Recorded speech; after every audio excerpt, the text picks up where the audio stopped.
1943. One modern tank appears on the Eastern Front. 1,000 Red Army soldiers surround it. This battle should be impossible, but history is about to break. Numbers usually decide battles. More soldiers, more rifles, more bodies. But modern warfare changed that rule. So today, we're asking a brutal question. What if one modern tank suddenly appeared in World War II and faced 1,000 Red Army soldiers? No air support, no backup, no friendly forces. Just one machine from the future against the largest army in history. This isn't a power fantasy. This is a realism test. Because by the end of this video, you'll understand something uncomfortable. Technology can erase numbers, but only for a limited time. Stay with me, because the ending is not what most people expect. Let's set the rules. Location: Eastern Front. Open terrain near Ukraine. Rolling fields, scattered forests, dirt roads. Perfect tank country. Time: 1943. The Red Army is battle-hardened. Millions of soldiers, endless manpower. The Red Army force: 1,000 infantry soldiers, bolt-action rifles, submachine guns, light mortars, anti-tank rifles, minimal coordination, no modern air reconnaissance. They are brave, they are experienced, they are numerous. The modern tank, let's be specific, an M1A2 Abrams. Composite armor, advanced fire control systems, thermal imaging, stabilized 120mm cannon coaxial and mounted machine guns, engine power unmatched in World War II, no fuel resupply, no satellite support, no friendly forces, just the crew and the machine. The Red Army sees something strange, a tank, but not like any they've seen. No markings they recognize, no exposed rivets, no weak points. It moves faster than expected, quieter than expected.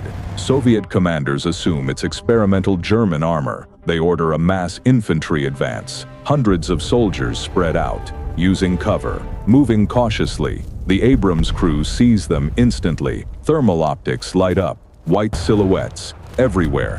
The gunner whispers, "Targets everywhere." This is where the war ends. For the first wave, the Abrams fires. One round, one explosion. A Soviet squad disappears. Then another, then another. The cannon reloads in seconds. The coaxial machine gun opens up. Thermal tracking. No hiding, no camouflage. Soldiers drop before they understand what hit them. Mortar fire lands nearby, harmless. Anti-tank rifles fire. Rounds bounce, do nothing. The Red Army realizes something terrifying. This tank cannot be stopped by what they have.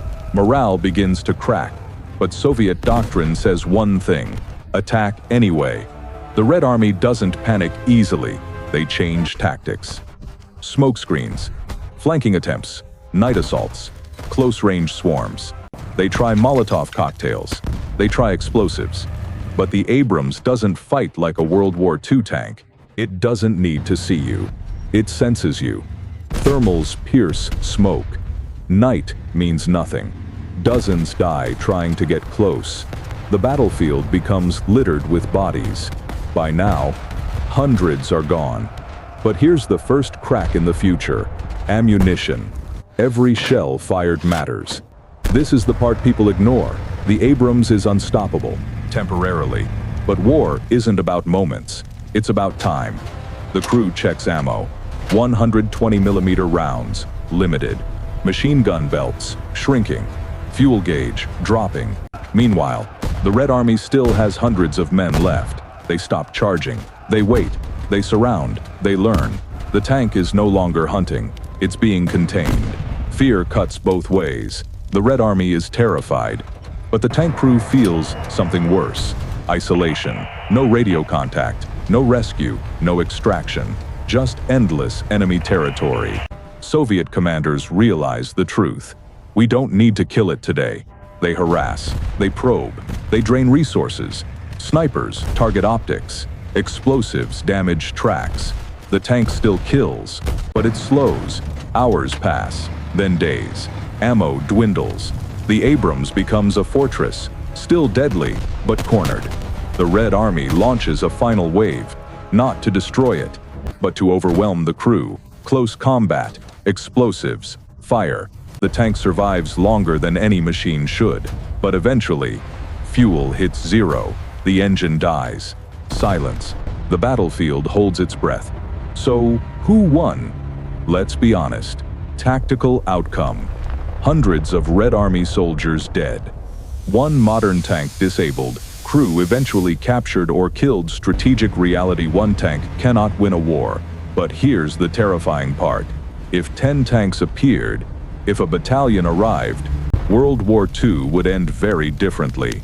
This single tank proved something devastating. 20th century warfare was obsolete the moment the future arrived. This battle wasn't about victory. It was about exposure. Exposure of how fragile armies become when technology leaps forward. The Red Army wins, eventually. But the cost? Unimaginable. And history would remember this battle as the day numbers stopped, meaning safety. One tank, 1,000 soldiers, and a war that briefly met the future. If you want more cinematic military what-if scenarios, subscribe to Battle Paradox and tell me in the comments what should face the future next. Modern fighter jet versus WW2 Air Force. One submarine versus an entire navy. A drone swarm versus ancient armies. History isn't fixed, it's fragile.